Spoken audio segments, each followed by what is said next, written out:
years. On May 12, 1900, the Western District of New York was created, and shortly thereafter, its first judge, John Hazel, was sworn into office. Judge Hazel was the first of 19 district judges who have served the district. 14 full-time magistrate judges and 7 full-time bankruptcy judges have been appointed to serve during this district's history. Those judges have dealt with high-profile cases and issued landmark rulings, but they've also handled run-of-the-mill cases that were just as important and impactful to the litigants who appeared before them. We are an incredibly busy district, and I know that every day our judges and court staff, from the court reporters to the courtroom deputies, case administrators, law clerks, we work hard to try and provide justice for all of those who appear before us. But it's not just the court and the judges who have contributed to this district's incredible 125-year history. Members of the bar have also played a critically important role.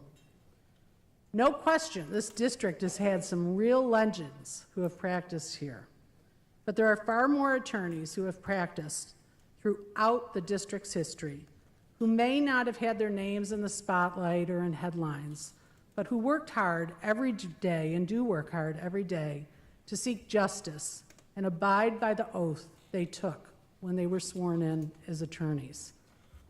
In my humble opinion, the legal profession is second to none, and this district exemplifies the ideals of our profession. One of the reasons for that, and what makes this district so special, is the relationship between the bench and the bar. Of course, we each have different roles, but a former Chief Justice of the Louisiana Supreme Court described the relationship well in a 1960 address at LSU when he said, "There is, of course, a relationship between the judge and the lawyer that exists in no other profession and no other walk of life. It is unique. This relationship is fraught with the hazards of tempers that sometimes seethe in the stormy billows of the courtroom, and of antagonisms that occasionally arise from the loss that must inevitably be sustained by one side as every legal battle ends. Yet, the desirable future of this great country of ours may well depend upon the proper balancing of such relationship and upon an understanding by the lawyer and the judge that without the mutual assistance and respect of each toward the other, neither can carry out their assigned role, despite great learning and dedication to duty. I would respectfully submit that most of the time we get that balance right here in the Western District of New York, and we have done so for the past 125 years. And that, my friends, is what we are celebrating tonight. Our 125-year collective history of working together to uphold the Constitution, preserve the rule of law, and seek equal justice for all.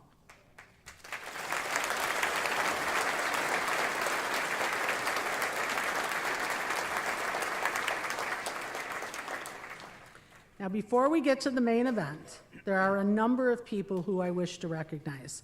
I'll start out by saying we have a number of distinguished guests here tonight, and we also have a lot of people who have contributed to our celebration this evening.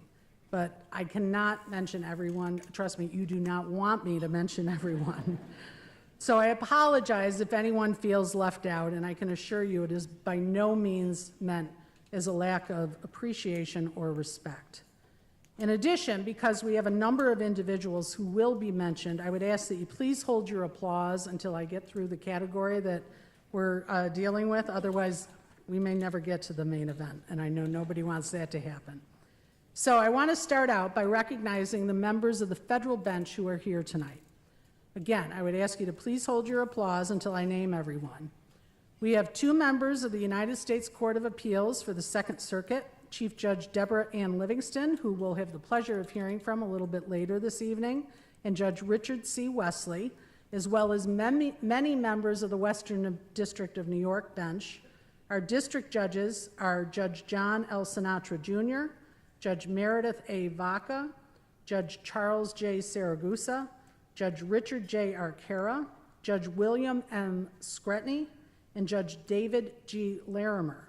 Our magistrate judges this evening are Judge H. Kenneth Schrader Jr., Judge Jeremiah J. McCarthy, Judge Michael J. Romer, Judge Mark W. Peterson, Judge Colleen D. Holland, Judge Leslie G. Fascio, and Chief Judge of the U.S. Bankruptcy Court, Carl L. Buckeye. And then in addition, we have some other federal judges who are present this evening.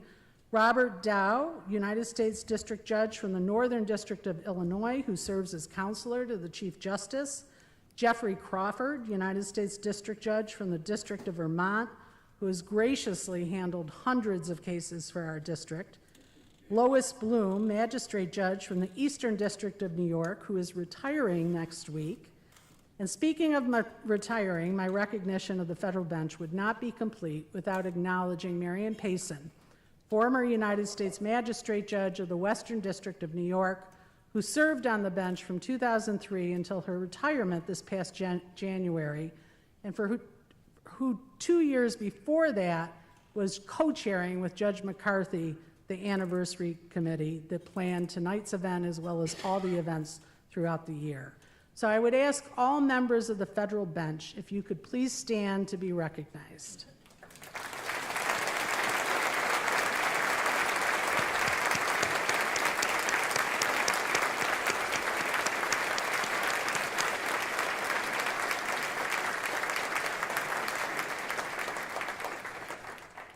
Now, we also have over 30 of our brothers and sisters from the state court bench who are present this evening. And I apologize, but time will not permit me to mention each of them by name. But I do want to acknowledge Judge Shirley Troutman from the New York State Court of Appeals, Justices William Taylor and Amy Martocci, the administrative judges of the 7th and 8th Judicial Districts. And I'd ask that they and all members of the state court bench, including those retired judges or justices, if you could please stand to be recognized.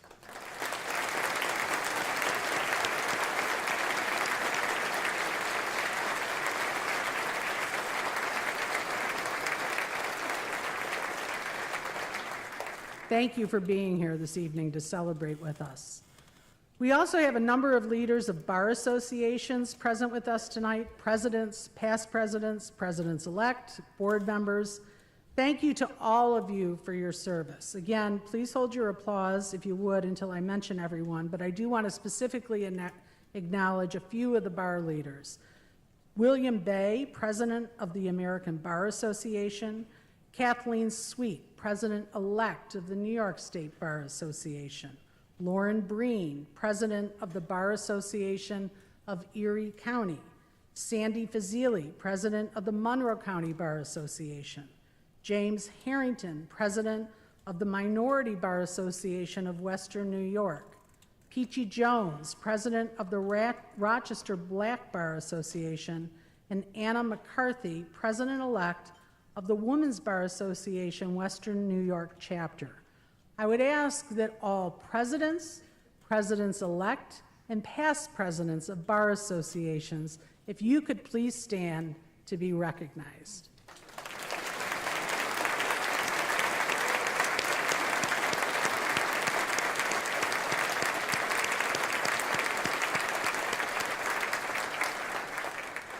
Thank you for your service.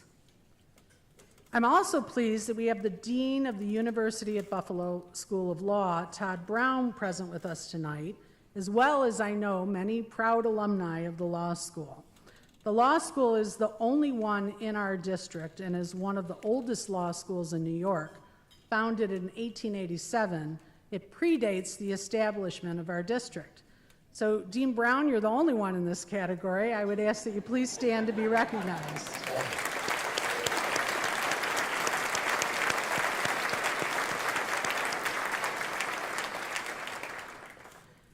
There are a number of people who are owed thanks for the efforts surrounding tonight's celebration. and all the events that we have been hosting throughout the year. Over 2 years ago, I asked Judge Payson and Judge McCarthy to chair a committee devoted to these efforts, and they put together a terrific committee of attorneys, judges, and court staff. The anniversary committee members are listed in your program, and I would ask that they please stand to be recognized for all their hard work over the past 2 years.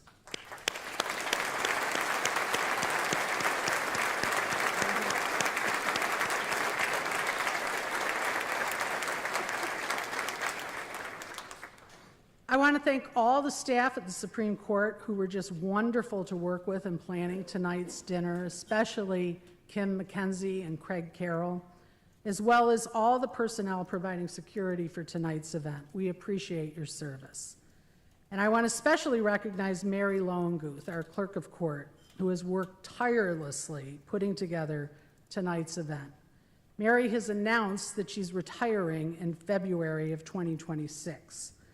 I am not just grateful, but relieved that she decided to wait until after 2025 before hanging up her clerk title. Thank you, Mary, for all your hard work.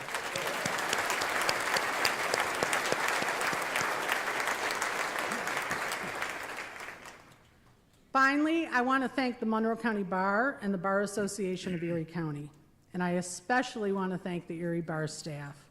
The court could not have planned tonight's event without their support. I've been a member of bar associations my entire professional career, but it was not until about 7 years ago when I joined the Erie Bar, and I'll admit my motive at the time was that I wanted to vote for our federal public defender, Mary Ann Mariano, who was running for president. But I've remained a member ever since, and it was not until the planning of this dinner, though, that I was exposed in depth to the talent and dedication of the Erie Bar staff.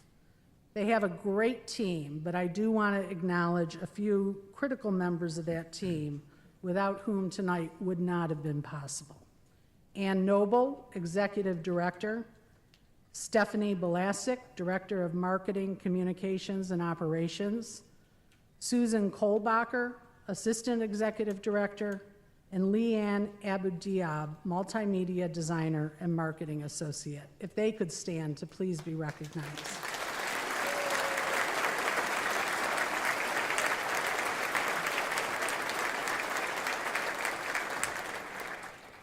Now on to the main event, the fireside chat. I have the good fortune of counting as one of my colleagues and friends, the Honorable Lawrence J. Vilardo.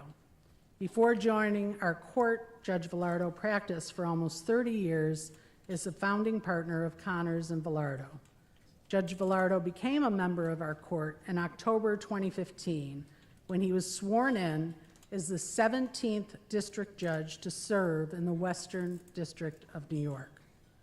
Judge Vilardo is a 1980 graduate of Harvard Law School, where he served as a member of the Law Review.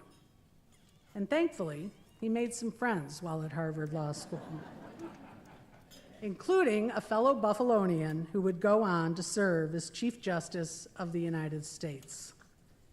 Chief Justice John G. Roberts, Jr. was born in Buffalo and spent his early childhood living in Hamburg before his family relocated. After graduating as valedictorian of his high school, Chief Justice Roberts attended Harvard College, where he graduated at the top of his class in 1976 with an A.B. in history, and then attended Harvard Law School, where he obtained a J.D. and served on the Law Review. After law school, Chief Justice Roberts served as a law clerk to Judge Henry Friendly at the U.S. Court of Appeals for the Second Circuit, and then was a law clerk to then Associate Justice of the Supreme Court, William Rehnquist.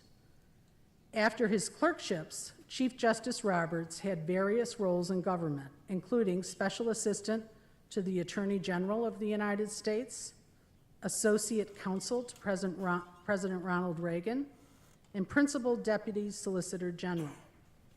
From 1986 through 1989 and 1993 through 2003, Chief Justice Roberts practiced law in Washington, D.C. and was considered one of the most skilled and distinguished advocates to appear before the Supreme Court. On May 8, 2003, so 22 years ago tomorrow, Chief Justice Roberts embarked on his judicial career when he was confirmed by the U.S. Senate to a seat on the Court of Appeals for the District of Columbia Circuit. 2 years later, he was nominated by President George W. Bush to serve as Chief Justice of the United States. And later this year, on September 29, he will be marking his 20th anniversary as Chief Justice. Chief Justice Roberts is the 17th Chief Justice to serve in this nation's history. Please join me in welcoming Chief Justice Roberts and Judge Vilardo.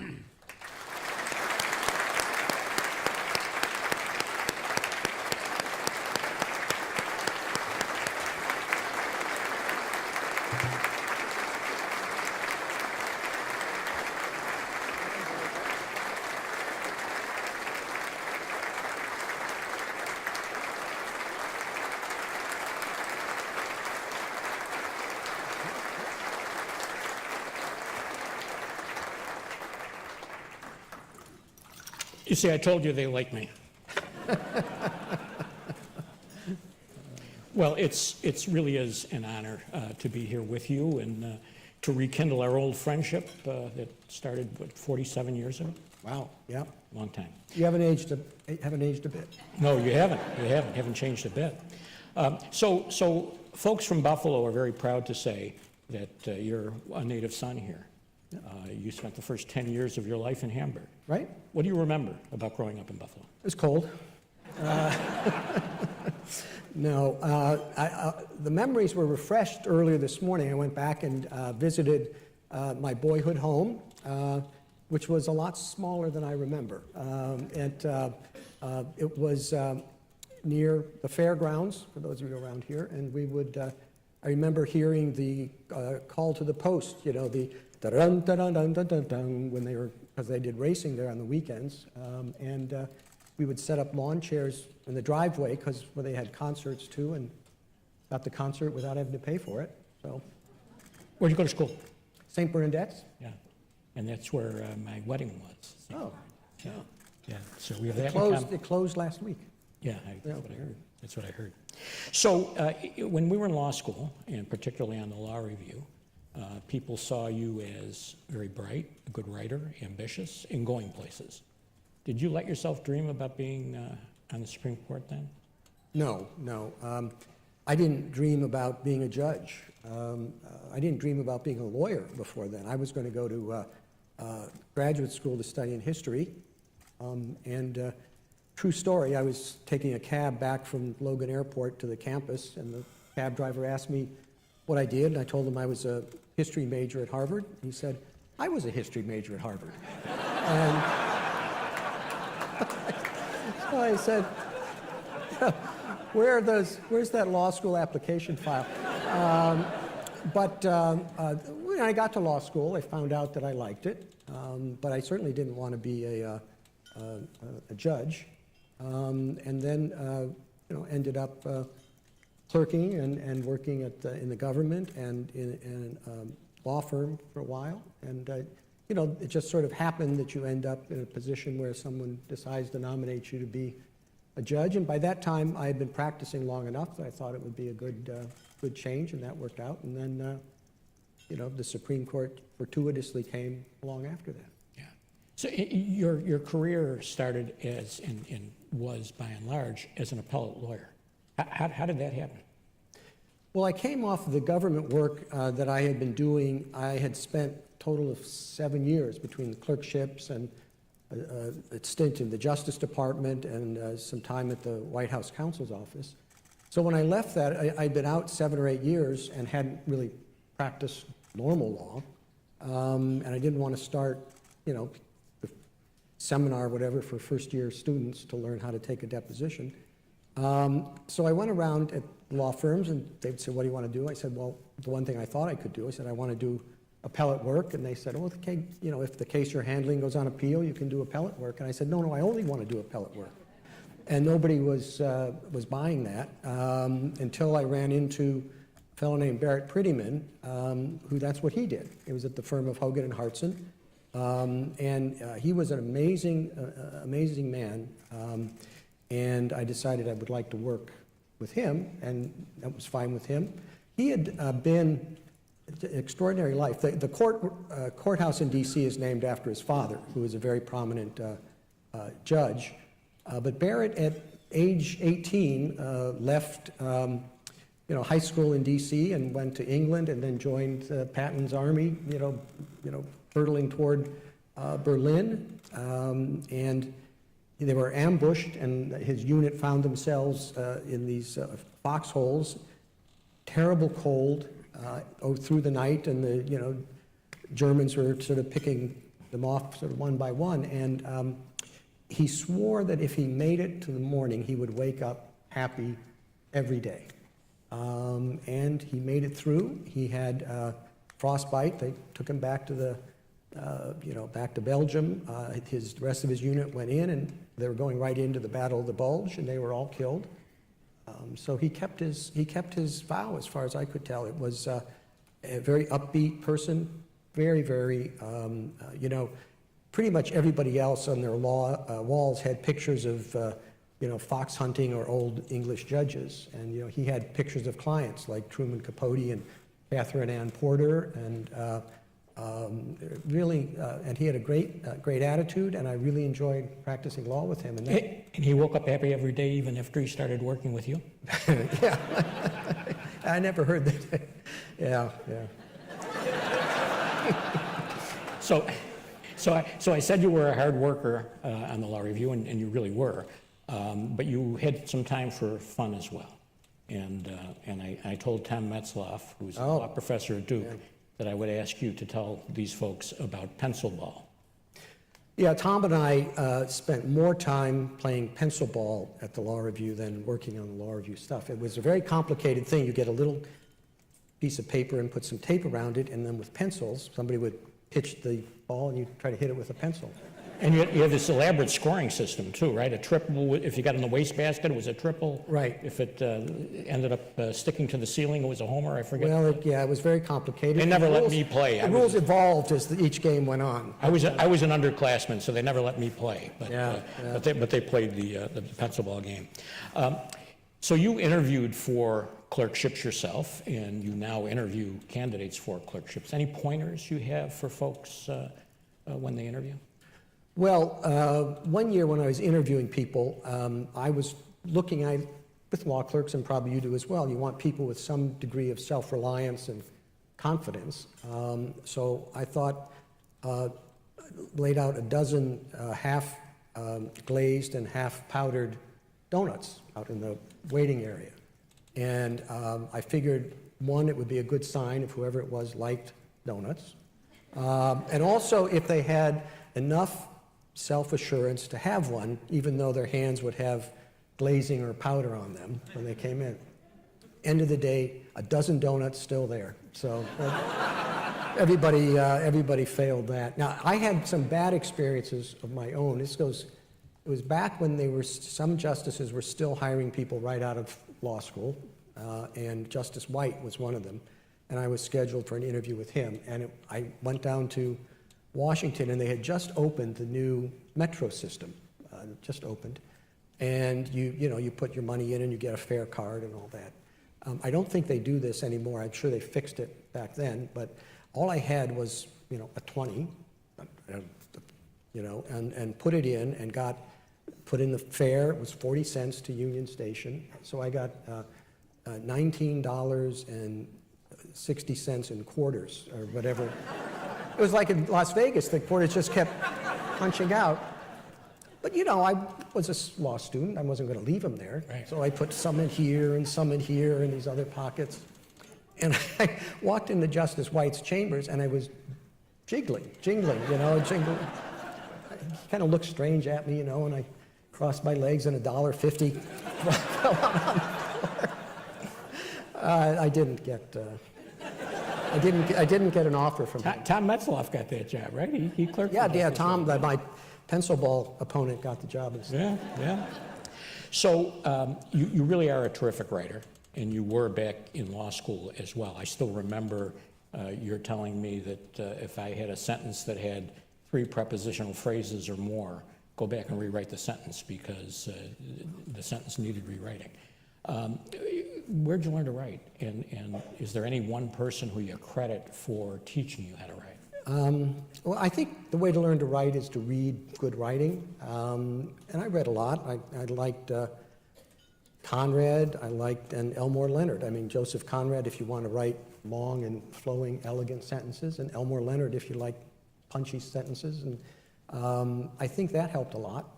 When it came to writing briefs, though, I had a secret weapon. I have 3 sisters. None of them is a lawyer, and yet they're very bright. And I would send, for most cases, a copy of the draft brief to them and ask them to read it once. And then I'd call them and ask them what it was about and who should win.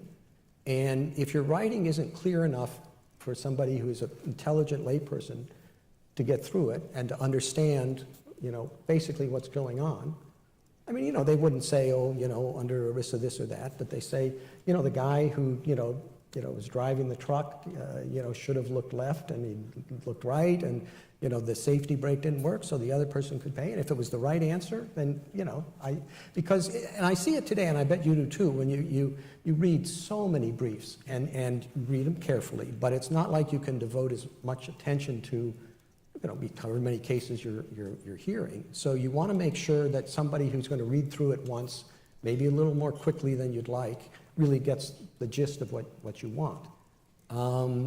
The other thing I'd like to do is read aloud. And again, no matter how complicated it was, you should be able to stand up and read it to somebody and have them basically follow. I mean, otherwise your sentences are too convoluted, not direct enough. And I think those are 2 things that serve me well. Do you still try to do that now when you write decisions? You try to make them simple and Yeah, people are accessible? always complaining and walking down the halls, and they're reading out loud, and no, they don't do that. But you try to make your decisions accessible.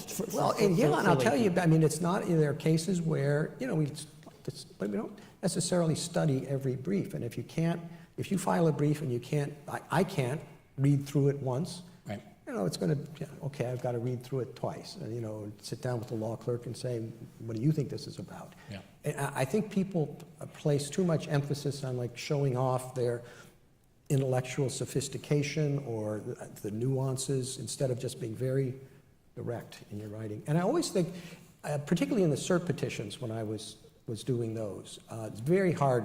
I don't know what the rate is now, 2% or less than that get granted. I always thought it was important to put something in that would catch somebody's eye. Even I had a case once involving, it was mining in Alaska, and it involved something called the Red Dog Mine. It was out in the middle of Alaska. And so I figured maybe it would help. So I put in the first page and a half is about why it was called the Red Dog Mine. And it was because you get these stories in Alaska where somebody has to fly out to get emergency insulin, and they fly back.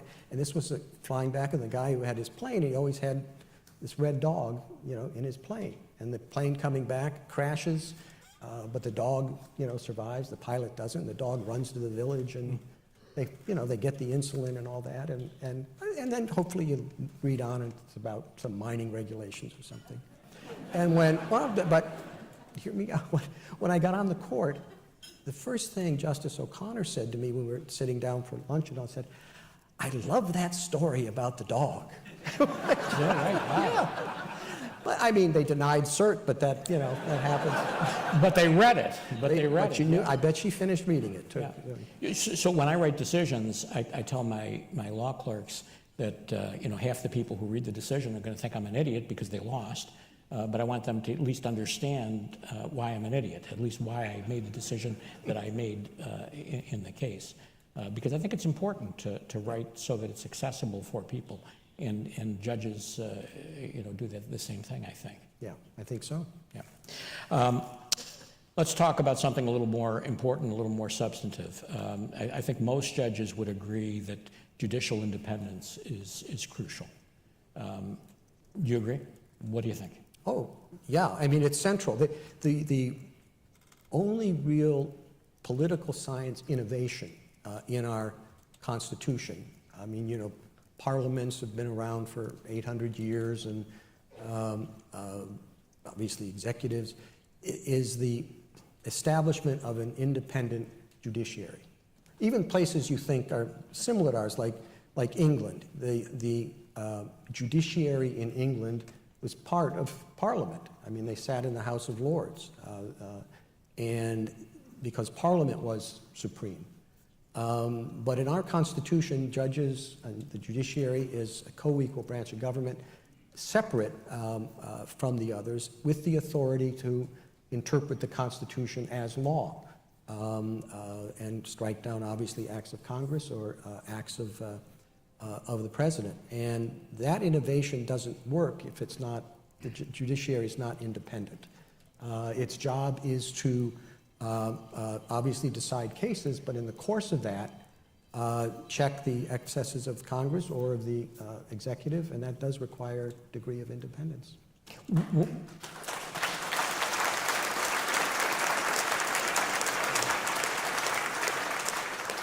What do you think of these calls for impeachment of judges based on the decisions that they've made? Well, I've already spoken to that, and Yeah. you know, impeachment is not how you register disagreement with decisions. That's what you're for, right? That's what you're there for. That's what we're there for. Yeah. So lots of decisions that you make interpreting the Constitution have real-life practical consequences. So just as a for example, the Second Amendment decisions result in more people having guns. And the Obamacare decision resulted in more people having health insurance. Obergefell resulted in more same-sex marriages. Do you think about those practical consequences when you're interpreting the Constitution? And should justices think about those practical consequences when they're interpreting the words of the Constitution? Mainly no to both of those questions. Because if you do that, you know, with one exception I'll talk about later, but if you do that, you're kind of putting yourself in the place of the legislator. You can say, for example, a consequence of the Second Amendment decisions are, well, more people have guns, and so there's more, you know, accidental shootings, more shootings. Or you can say the consequence is that more people are armed, and therefore they're in a better position if there's foreign invasion, as there was with the British shortly after the adoption of the Second Amendment, so that's a good thing. Now, if you decide one of those or the other based on your view of what you think is best, you would be substituting your own view for that of the people who wrote the Constitution. So, no, I don't think that's not a big part of, at least how I do my job, sort of what a purposivist approach is what people would call that, because I think you're making yourself the arbiter of what people were trying to accomplish in that law, when you really need to be doing is sitting down and reading it, you know, in its appropriate context and trying to figure out what they meant. Yeah. Now, at one extreme, if an interpretation you adopt leads to some absurd result that nobody could plausibly have intended, then yeah, then the consequences make a difference. But I think it's more important to figure out what the people who wrote the law had in mind and what they meant by the words they used, rather than think, you know, what is this type of legislation for? Yeah. Because then the interpretation flip-flops. Yeah. So the courthouse here in Buffalo is named for Robert Jackson, and you clerked for Justice Rehnquist. Right. Justice Rehnquist clerked for Justice Jackson, so you're sort of his grandson. Sort of. In a way. Yeah. Does that have any special meaning for you? I mean, I know one of the photos, one of the portraits you have hanging, one of the 4 portraits you have hanging in The Justices Conference. in the conference room. Yeah. Is Jackson. Yeah. Yeah. Would you talk about that a little bit? Well, sure. I mean, obviously one of the more remarkable members of the court in our history. Part of the reason he's in the our conference room he was, the Solicitor General who argued before the court, the Attorney General, in charge of the branch of justice and the administration, the prosecutor at Nuremberg, which was very controversial on the court. His colleagues did not think that was necessarily something he should be doing. And obviously one of the great justices. I mean, his eloquence is really extraordinary. His eloquence at Nuremberg was extraordinary. So, yeah, I think it's a great grandfather to have. Now, the other portraits, John Marshall Harlan is there. And I just think somebody whose parents name him John Marshall, who then lives up to it and ends up on the Supreme Court, deserves Incredible. A painting. And seriously, all his pronouncements in a number of areas of the law, I think, are really remarkable. He was a dissenter in Plessy, wasn't he? Yes, the loan. That's when he said that we have a colorblind constitution. And the other one is Cardozo. At one time, I had 5 colleagues on the court from New York. So I figured I had to give them some New Yorker on the wall. And then, of course, the great Chief John Marshall as well. Yeah. So I read a speech that you gave to your son's graduating class that talked about the importance of getting to know the folks who work at the school, the custodial staff, the janitorial staff, those kinds of things. Why is that important, and why was it important enough for you to give that message to your son and his classmates?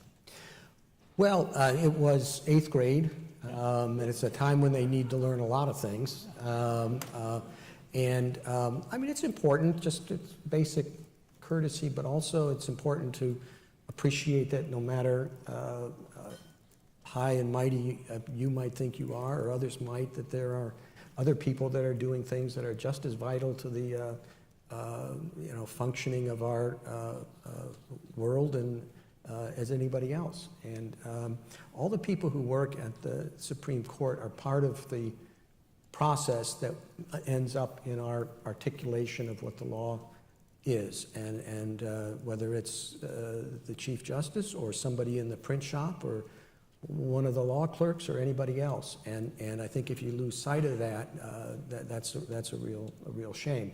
And I do think, again, particularly 8th grade is a good place to learn that. Did you do that when you were in school? Did you get to know those folks when you were in? Oh, sure. Yeah. But in 8th grade, I mean, those people were the boss. That's exactly right. Yeah. That's exactly right. Sometimes I'll have folks who cleaning the office will come in and apologize to me for coming in and cleaning the office. And I said, if you folks don't do this, I can't do my job. So, it's as you say, it's all. Yeah, I apologize for making such a mess, which I usually do. So you talked about a few minutes ago reading petitions for certiorari and briefs. What's the sort of criteria that you use for deciding whether you want to take a case? What jump, other than writing about red dogs, what jumps out at you? Well, and it's pretty clear that it doesn't really matter how right or wrong it is. I mean, the one thing you could say in a cert petition that's not a good idea is how horribly wrong this is, because the first message that comes across to us is that, well, if it's that wrong, we don't have to worry about it. Nobody's going to follow it. A mistake's been made, but one thing that's certain, it's not our job. We're not a court of error in the sense that we correct mistakes. So what we're looking for are conflicting decisions on the same law that have to be fixed. I mean, if one person reads this law and says you can't do this, and the other person says, no, it means you can't do this, it should mean the same thing across the country. And so that's more the type of case we would take to resolve that disagreement. So people who want to get their cases heard need to have somebody who's good at explaining why we need a greater degree of uniformity. You can't say in New York some particular expense is tax deductible, but in California it's not. So a lot of the cases we get are actually not that glamorous. They're not that interesting, because there are a lot of areas of federal law, like patent law and copyright law, tax law, all sorts of things. And when those disagreements come up, we're the only ones who can fix it. So a lot of our docket is pretty mundane. Is there something too, though, putting something in the cert petition that'll catch the judge's eye, like the red dog story? I mean, do you find yourself, when you read something like that, that has something that catches your eye, drawn to it a little more? Oh, sure, yeah. I mean, we take whatever it is. I don't know what the number is, 1.5% of all the cert petitions. You've got to do something to stand out of the crowd, unless you have a really good case. That may be enough to get our attention, but other than that, it makes sense. You have to be a good writer. If you're there, I mean, obviously our law clerks read somewhere all the petitions and they write summaries, but we read from those summaries ones that we think might be likely candidates, and it's very hard to pick out the right ones. Some of your colleagues have written autobiographies. Have you started yours yet? No. Are you gonna? No. You won't. Why? Why not? I think my life is very interesting to me. I'm not sure it's terribly interesting to anyone else. And now that's not true of some of my colleagues. Justice Thomas's autobiography is absolutely gripping. If you haven't read it and are at all interested in the court, you should. It's such an extraordinary story. I really couldn't put it down. But I don't think I have that in me. Let's talk about your role in terms of you as a public figure. Obviously, you're very recognizable. People know who you are. You have to be on all the time, like now. How do you separate that from your private life? How do you keep some privacy in your life and have this kind of bigger than life role as Chief Justice of the United States? Well, recognizable. My wife and I were on vacation in Portugal last year, and another American sort of came up to us, and he's looking at me and says, "I know you. I know who you are. You're John Boehner." And so, they were sitting next. I had to spend the whole evening pretending to be John Boehner. And so, when you say readily recognizable, really not, to be honest with you. It's getting worse, though, in general, just because the work of the court is getting a higher degree of publicity. So it is a problem. I will say 99% of the interactions I've had with people, they come up and say hello, which is fine. And so that's good. But we're not as recognizable as you might think. Among a crowd of judges and lawyers, yeah, but in the public at large, not much of a problem. So some of your colleagues have retired. You ever think about that? I mean, you're too young now, but someday, would you? No. No, because you love what you do too much. I'm going out feet first. Mm-hmm. It's just. I am too. Yeah, good. Well.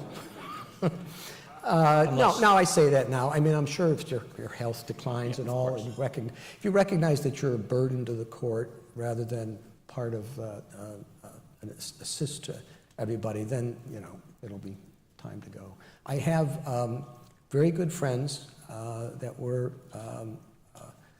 for a long time, many years, and I've sat down with them and said I want at appropriate time, because you don't always notice that you're slipping. I want the two of you to tell me if it's time to go. It's a long pause, and at once the two of them said, "It's time to go." So I said, "All right, never mind. I'll find something." I have that deal with surprising. Chief Judge Wolford. It is kind of surprising. She's going to tell me. She hasn't said anything yet. Maybe after this she will. It is surprising how rare it has been on the court for that to become an issue. Really just a handful of times. I think it's because it's a collegial, both in a technical sense and in a popular sense, group of people that you develop relationships where if the people do come, there have been times when somebody has stayed a little longer than they should, then the other colleagues come, and it's always really worked out. So I don't think that's going to be a problem. So, but it is, I still feel pretty healthy. Yeah. Do you love what you do? I mean, do you really I look do. forward It's to going to exciting to get up, every morning and go into work. Doesn't seem like work when it's like that, right? Some days. Some days it does. But it's nice that we have a break in the summer. Louis Brandeis, one of our great justices, said that he could do the 12 months worth of work in 10 months, but he couldn't do it in 12 months. And I think there's a lot of wisdom in that. We work at very close quarters on very important issues, on very sensitive issues, at work that is hard to do, and we do need a little break from each other. Yeah. But it's interesting. It really creates such a strong bond. I'm sure people, listening to the news or reading our decisions, particularly, decisions that come out in May and June maybe, think, boy, those people really must, hate each other. They must be at hammer and tong the whole time. And we don't. I mean, the dealing with the type of cases we do and their significance, it's something only those 9 people can know. Whether you take something as basic and fundamental as whether somebody lives or dies, you share that in a very intimate way, or whatever else that is the most important issue facing the public. And even if you are on opposite sides, more often than not, and we're not, more of our decisions are unanimous than anything else, which people lose sight of. But it is a strong bond.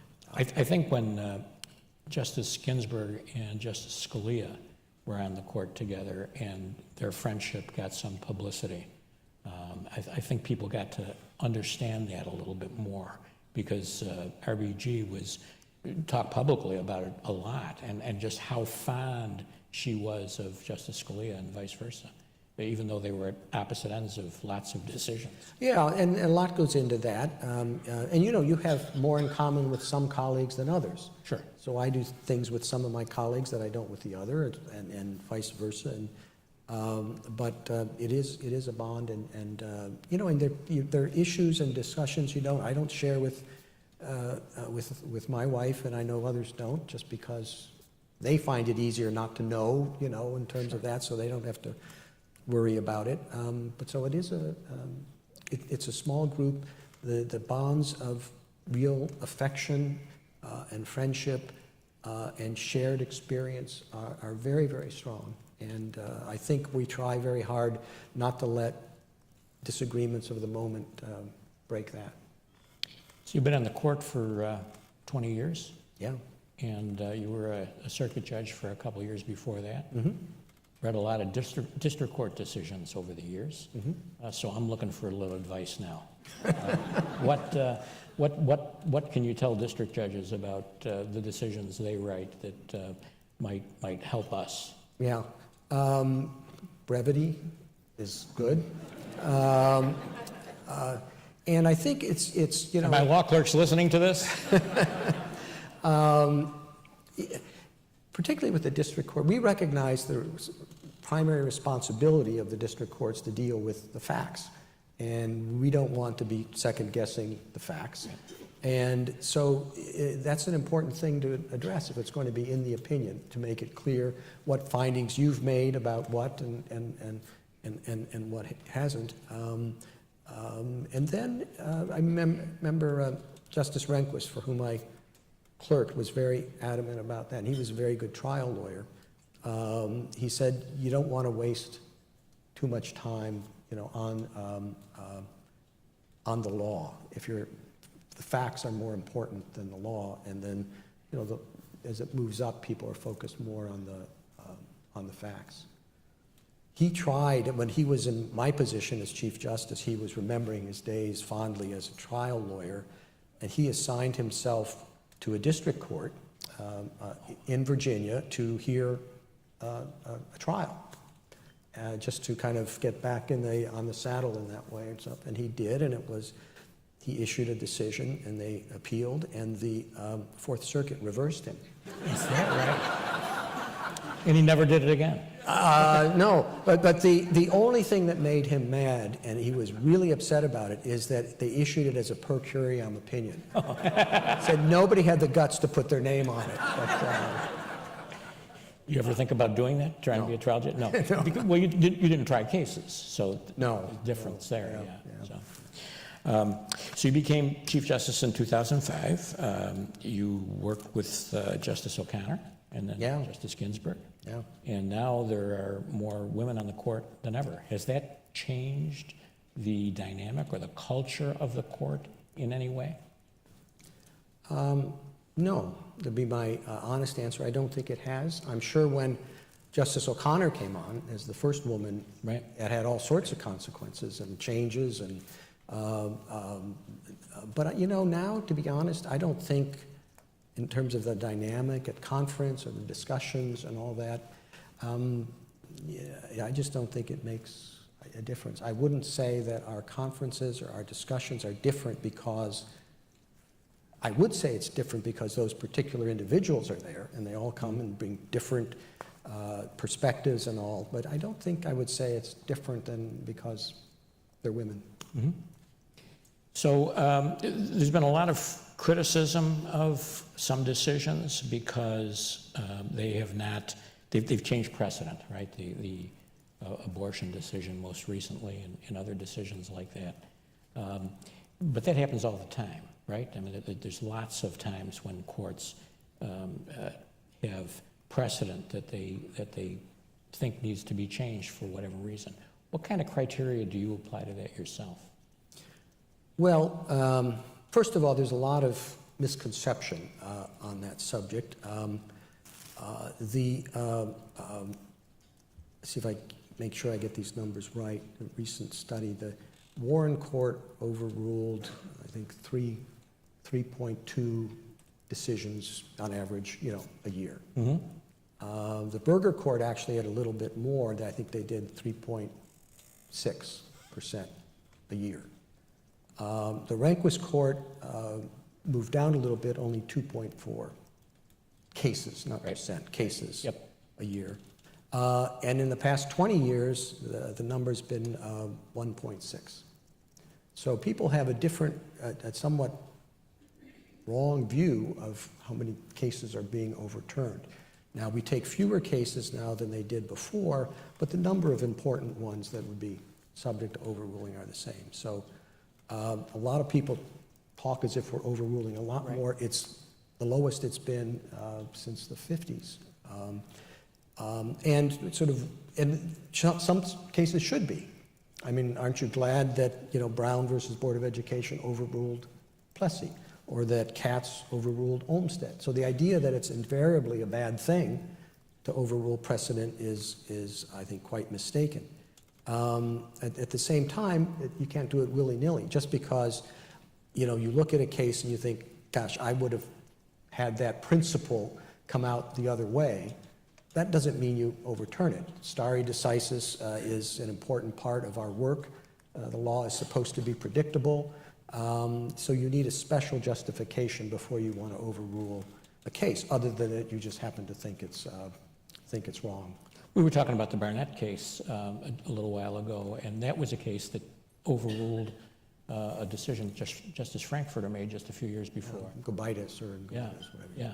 And so, it's been around for a long time. Yeah. So when you do that, the first thing has to be that it's clearly wrong.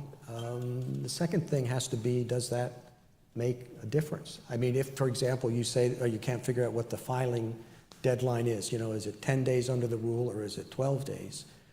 You have to decide it. But you shouldn't come back and say, oh, it should have been 12 days, not 10 days, so we're going to overrule that. I mean, that's something that most cases, many cases, it's more important that they be decided than that they be decided right. Mm-hmm. Whether it's 10 or 12 days is a case like that. So it has to be a case where it really makes an important ongoing difference and be significant enough to the legal system that it's justified to overturn the approach. But it's not something you want to do very often. Can you talk a little bit about your experience clerking for Judge Friendly and Justice Rehnquist? Yeah, two wonderful years in my life, and two totally different experiences.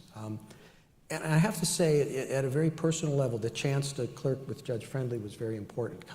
I graduated from law school in 1979, and this may be just the way I looked at it, but maybe it was because I, being a kind of lawyer was a second choice for me in general. But the law was a very cynical enterprise back then, I think. And in some ways it's good and others bad. It was very instrumental. People were using law as kind of a vehicle to achieve a particular objective.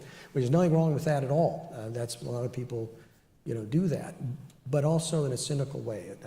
And law was not regarded as something of sort of moral value, for want of another word. And so I felt, frankly, that maybe this had not been a good choice. This wasn't something that was uplifting. If you had a particular agenda you wanted to pursue, good, it could help you do that. But then I went and was at the elbow of this extraordinarily great man, one of the most remarkable judges, and he saw it differently. He really looked at it as a valuable gift that we had inherited for ordering society in a reasonable way. And he was somebody who was totally apolitical. The most brilliant judge of his generation. Richard Nixon didn't appoint him to the Supreme Court because he thought he would be soft on crime.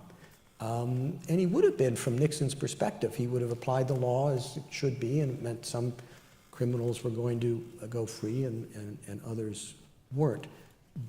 And he was able to sort of construct, certainly in his opinions, which lawyers here know were remarkable, realized that this was a system that had internal coherence and that was really a gift, and it needed people who are willing to view it in those terms rather than this is how I'm going to use it to get to a particular result. So that was where kind of I left my cynicism about the work that we as lawyers and judges do, and appreciated that it had a greater worth. And just in terms of writing, he was a remarkable, gifted writer.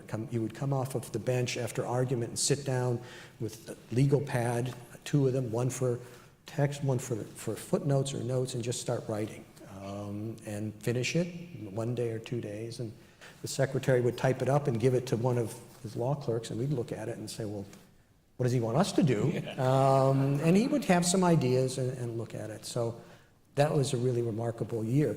And then with Rehnquist, Rehnquist was the generation between. Judge Friendly was kind of like almost like two generations. He was older, and I was just out of law school, and Rehnquist was kind of right in the middle. A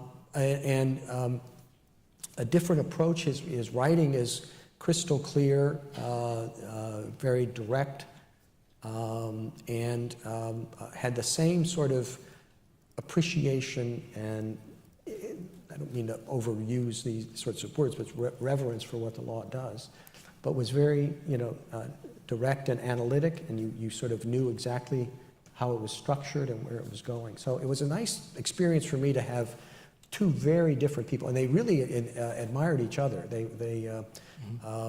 In fact, I got the clerkship with Rehnquist because he and Friendly were at a conference together, and I think, Justice Rehnquist asked Judge Friendly if he had any good law clerks, and he mentioned one, and I guess somebody else hired that one, and then he mentioned anyway, I don't mean to be long-winded about it, but you do kind of look back at that and see these sort of formative influences in your life, and are grateful for them. Does the way you deal with your clerks, by and large, mirror the way they dealt with you? No, I wouldn't say that. When you're in the middle of it, it's kind of hard to be self-conscious and appreciate. I mean, the one thing I do know is that the four clerks really do form quite a common bond. And Rehnquist used to talk to us about how that was, and he said it's because the clerks are united by a common enemy. I really, it's kind of hard when you're in the middle of it to see how, they might view the experience. How do you work with your clerks? How do you? It really varies from case to case, Sometimes if the facts are a little complicated, I'll want them to take a look at the record more than they might otherwise. Sometimes if I feel comfortable that I know the law in an area, I'll have them do that, but I would go in much more carefully because I'm probably wrong about it. I want to make sure that I'm not letting errors that might have crept in affect my understanding. And then we'll go back and forth. Sometimes I'll draft something and they'll look at it, and they don't have the problem I had with Judge Friendly. Their edits come back pretty extensive sometimes. And you encourage that, right? I mean, I'm sure you ask them. Well, and what's the point otherwise, right? Right, exactly. And sometimes I'll want to look at the facts a little bit more. But then when we get closer to the end, I have all four of them sit down together and we all go over the draft of the opinion. So you have somebody who's sort of been looking at it very carefully. Hopefully I'm one of those people too, and then the others who have just kind of like read it. So in a way it's like, when I talked about doing briefs, you want to make sure that someone sort of putting eyes on it for the first time can really figure out what it says. How do you decide which clerk works on which case? I leave that entirely up to them. They make those decisions? Yeah. You always happy with the decisions they make? No. Well, you still don't put your thumb on the scale? To be honest, they're all extremely bright. It's a real, as I'm sure you know, it's a real gift that the system has developed where we get these very, very bright people to work very, very hard, and they come up with such great work products. So. And when you hire clerks, have they generally clerked for a district judge or a circuit judge first? Oh, sure. Always? Always, yeah. So unlike Justice White, who... That was kind of the fading out of that experience, I think. And, you want to get the view of a judge who's been with them for a year, I think, because that helps a lot. In one-year clerkships? Absolutely. Why? You don't want them to get too good. I mean, that's the case. No, very seriously. I mean, you don't want them to get too good at what you're supposed to do. You want to make sure that you are the one doing the work. Yes, they're going to help you on what the cases say about this or how the facts look on this issue, but you don't want them to get too good because... And because you think there's a danger of you using them as a crutch too much? Yeah, you want to make sure that issue doesn't really come up. Yeah. And also it's a real valuable thing for me, and I know other justices, to have these sorts of, to be a little more attuned to what's going on in the law schools, and having a fresh batch every year, you learn more about what the teachers are teaching and what the students are interested in, and then they go out. So I have now people that clerked for me 20 years ago. They're in the midst of their professional career, leaders in the bar, or leaders in academia, or leaders in business, and they're real sort of listening boards. We have a reunion every year. It's coming up in a couple of weeks. Hopefully we'll have a good turnout. We usually do, and you learn from them all that's going on. What's going on in the law firms, and the people who are there will let you know. What are they teaching in law schools these days? And they'll let you know. What are you teaching in law schools these days? And it's nice to have that pipeline. I mean, now I have almost 100 out there at different stages, and it keeps you attuned to what's going on. Yeah, I mentioned to you earlier today that I have you to thank, you and Dave Lebron, who is the president of the review, to thank for my clerkship. You sent me to, or suggested that I apply to Judge Irving Goldberg down in Dallas, Texas, and that was the best professional year of my life because, as I said to you earlier today, it was a wonderful experience kind of being a judge but not having the buck stop with you. So the pressure's not there, but the wonderful part of the job is. And that makes clerking, I think, a really unique experience. So let's get to our time is running out. Let's get to the heart of what I want to talk to you about. There's a lot of Buffalo Bills fans here. Yeah, listen. And when the playoffs come around, there's a lot of calls that go against us.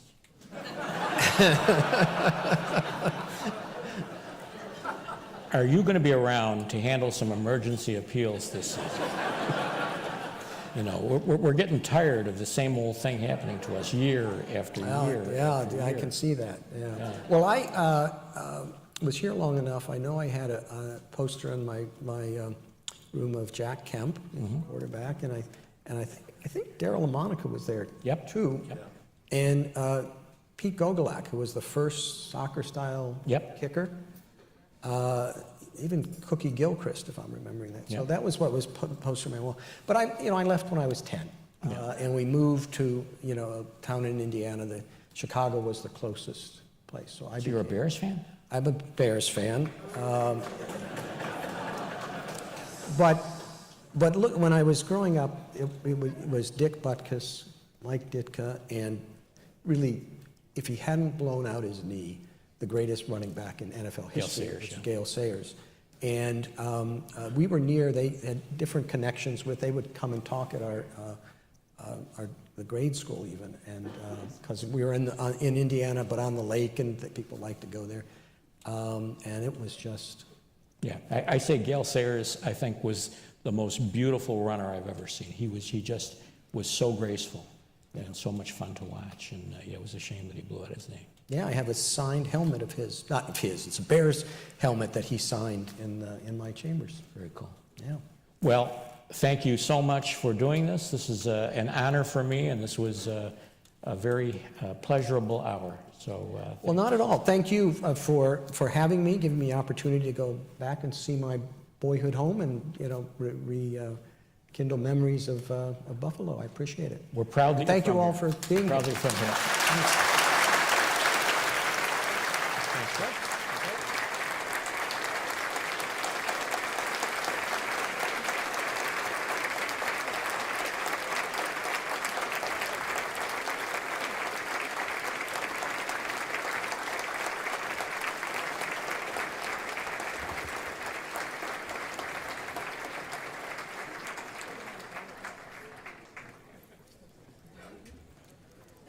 All right, thank you very much. I don't know that it's... Is it on now? Yes, it is. All right.